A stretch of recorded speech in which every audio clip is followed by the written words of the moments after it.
had no reason to believe that my dream of connecting on a global scale through music was about to become a virtual reality.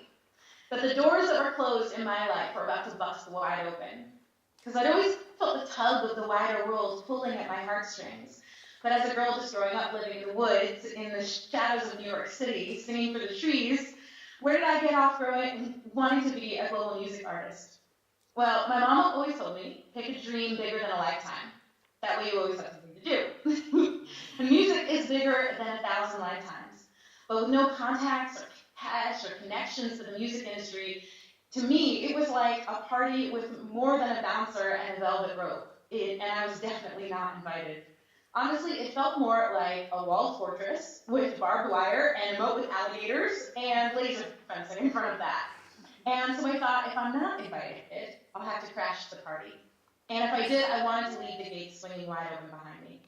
So a couple summers ago, after years of practice and perseverance, melodies sung and songs written, serenading bartenders and empty rock clubs and straining to be heard over the squealing sounds of espresso machines and tiny cafes, trials and tears and years of dreaming, I finally found myself lugging my amps through the rain in the middle of nowhere in upstate New York to play a dive bar. And that kind of rain can really dampen your spirits. So I needed something to shake me out of my head and get me into my heart and get me out of this bed and get me on to a new start. So I came up with this little idea. I was going to laugh in the face of the lion. Now, we all have lions. It's a fear or a foe or an obstacle and all the reasons why your dream is not going to happen. And I thought maybe a laugh could bust open the doors better than a fist. And this new mantra gave me a courage that I hadn't felt before. Honestly, even though it looked like nothing had changed, something had changed inside. I had a shift from doubt and despair to what I now call fierce joy. And it's not a sunshine and bubblegums and rainbows kind of joy. It's a joy you hew out of the very metal of your soul. A joy you need because suffering through your dream is no way to manifest it. And I had shed enough tears to know. Every big fat raindrop that night reminded me. So I'm lugging my amps through the rain, and my phone rings. And it's my big brother calling from California, and he's like, hey, there's this new social network. It's called Google+. Maybe you could be one of the first musicians on there.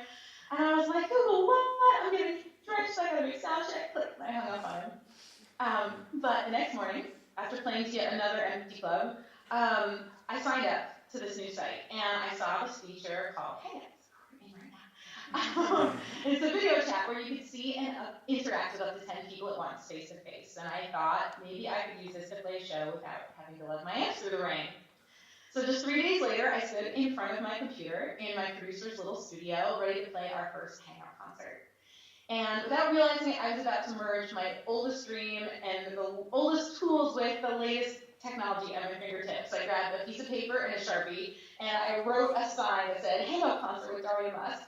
Then I Instagrammed it, and I tweeted it, and I posted it to Facebook and on Google+, and I called my mom, obviously. And I stood there trembling, not knowing if anybody would show up. And I was so worried this was going to be just one more empty club.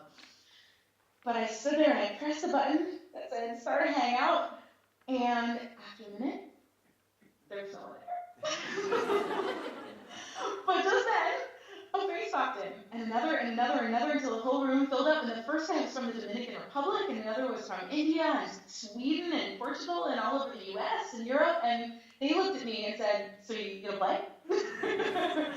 And so I sang. And after my first song, I heard my first global applause. There's people in different countries, on different continents, all clapping together live. It was the sweetest sound I'd ever heard, and I burst out in tears.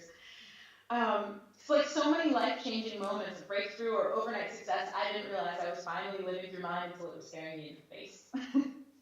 So that night, I sang for 6.5 hours straight as a virtual line around the block formed as this thing went viral, and people rotated in and out of those 10 front row seats in the Hangout. I saw the sunrise in Norway through a guy named Martin's screen, and I saw little girls dance to my songs in Australia as the light from their Sunday morning poured through my computer screen into Saturday night where I was. So after all those little cafes and clubs, I accidentally discovered an instant live global music venue, and I toured the world in one night, and my life would never be the same. So the next thing I knew, I woke up to press in every language I could think of. My name was the only thing I understood on the Chinese news sites, and I was taping interviews with internet shows in France and Australia and Singapore. And after just a week, I was definitely ready to do this again. So my next Hangout concert clocked out at 7.5 hours long. And with a little help from my new fans, I call them geniuses because they're brilliant, we streamed it live through Ustream so that anybody could watch while they were waiting to get in and interact with me. So 9,000 people in 100 countries watched that show. Then the next show was 8 hours long. I know, I'm crazy.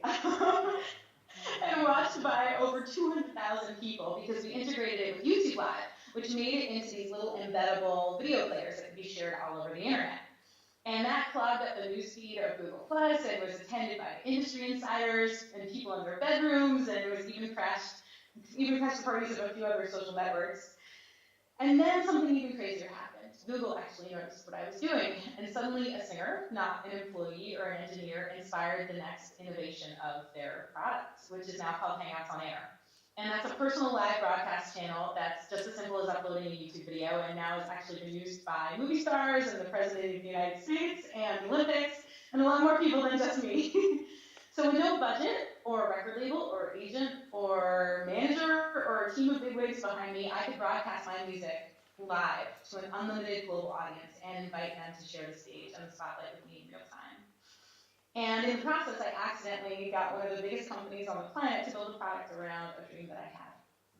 So it's a really exciting time to be alive and be a dreamer, because I think this is just the dawning new age of an interactive, international, interpersonal, face-to-face entertainment and communication and education and innovation. In fact, I know it is because now when I'm not recording songs or playing concerts, I'm actually hanging out in boardrooms with some of the biggest companies and brands and media agencies and give-back organizations and TV and film networks in the world, helping them to craft campaigns and content around this new interactive visual medium that shines a spotlight back on us. So as an early bird in that dawning new age, I started doing all the crazy cool stuff I could think of. I played Hangout concerts on stages with packed crowds in front of me and global audiences on big screens behind me. I sang and rang in the new year for 24 hours straight with people in every time zone as midnight hit for them.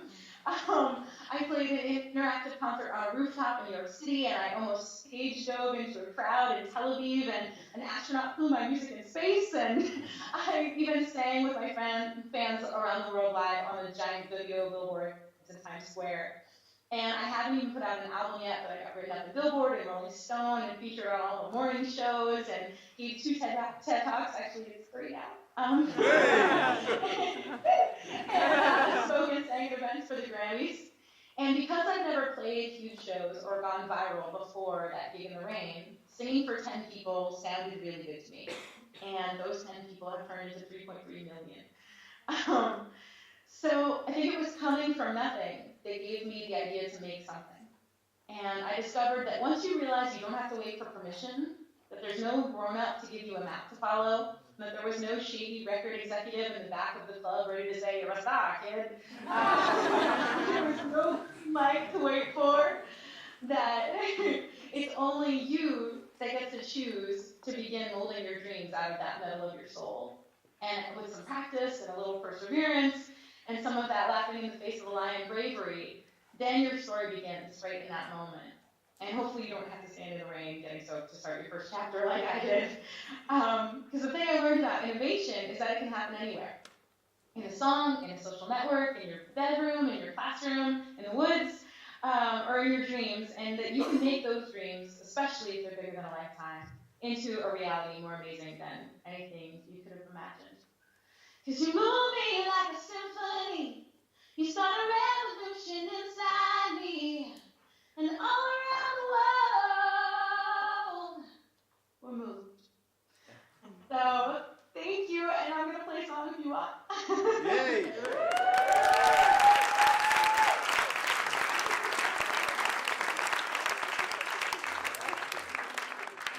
So this song is called "You Move Me," and it's the one I was singing little lines from. And the first thing you're going to hear in this song is the voices of some of my fans from around the world saying "You move me" in their own languages. So, from my heart to yours in our own language, you guys move me. I'm so excited to be here with you today, virtually and in spirit and in heart, and thank you so much for having me. And dance along, sing along if you want. It's like 10 a.m. here, but it's the afternoon.